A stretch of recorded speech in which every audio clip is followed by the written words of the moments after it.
This is Algebra 1, Lesson 24, Multiplicative Property of Equality. We're going to do examples 24.1 through 24.5. In example 24.1, we have 5x equals 20. Go ahead and say it. You know what x is? It's 4, right? But how can we show that? There's two different ways you can show it. You can see that they're multiplying by 5, so you're going to divide both sides by 5.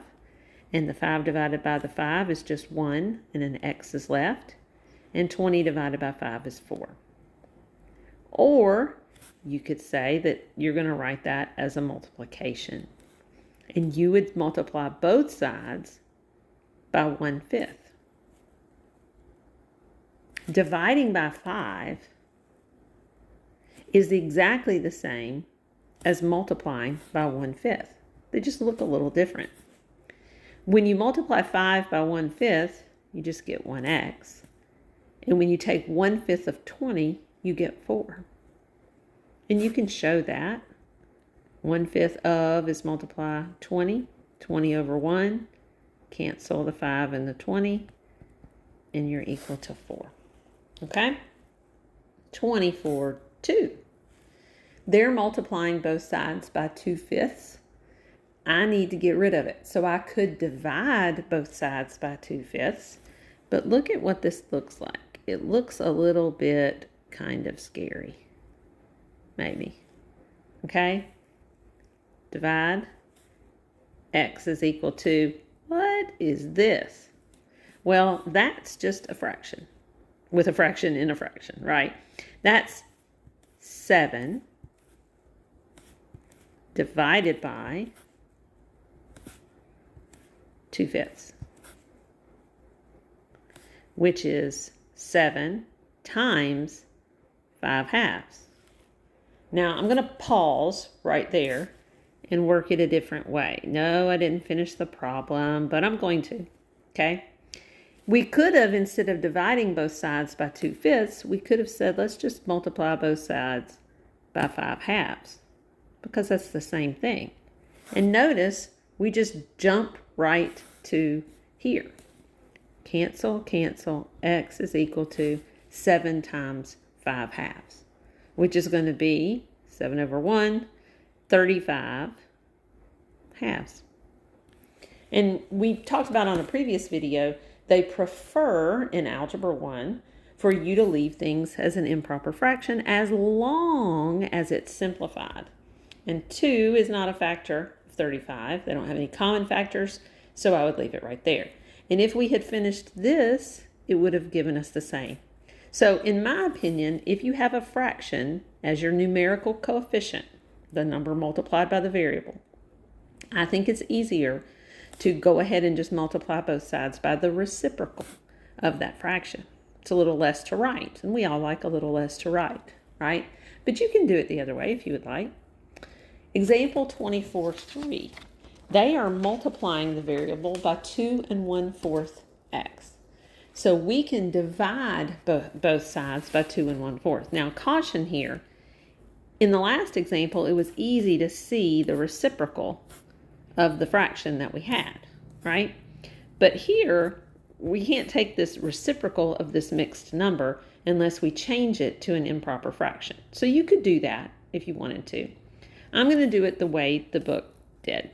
I'm going to divide both sides by 2 1/4 since it's not super easy to see right now what that reciprocal is.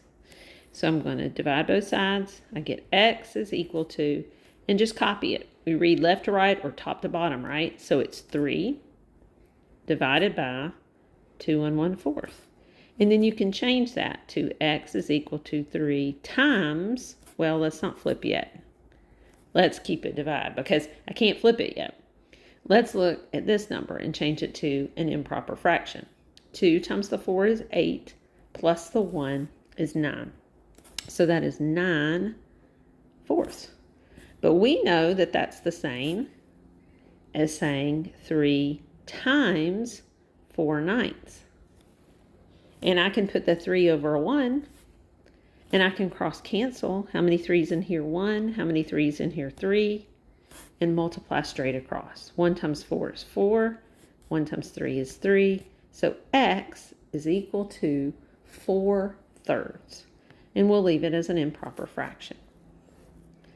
Example 24:4. They are multiplying. No, they're not. They're dividing, right? They are dividing by 3, because that's what that bar means. So let's multiply both sides by 3. So I'm going to show it here. Multiply that side by 3. Multiply that side by 3. If you divide something by 3 and then turn around and multiply it by 3, you've kept the number the same.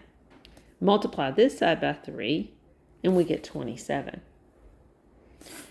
That's our answer.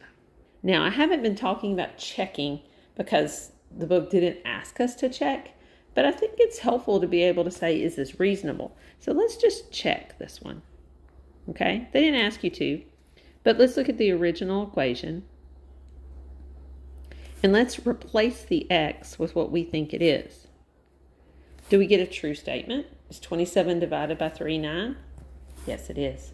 So we know that that is the solution. Example 24:5. There's two parts to this one. They are dividing by 2 1/2. So let's multiply both sides by 2 1/2. I'm going to get x is equal to 7 times 2 1/2. I can't do that until I make it an improper fraction. 2 times 2 is 4 plus 1 is 5 halves. And then let's multiply. That 7 is 7/1, so we're going to multiply straight across, and we get 35 halves. And that is our answer for part A. Let's look at part B. They have P divided by 3 halves, and that's equal to 4/3. They are dividing by 3 halves. Let's multiply both sides by 3 halves. And that'll cancel out. We're balancing both sides. P is equal to 4 1/3 times 3 halves. Let's change 4 1/3 into an improper fraction. 4 times 3 is 12 plus 1 is 13 thirds times 3 halves. Now, can I cancel anything? I can. Right there. Let's multiply straight across, and we get 13/2. And that is the solution for B.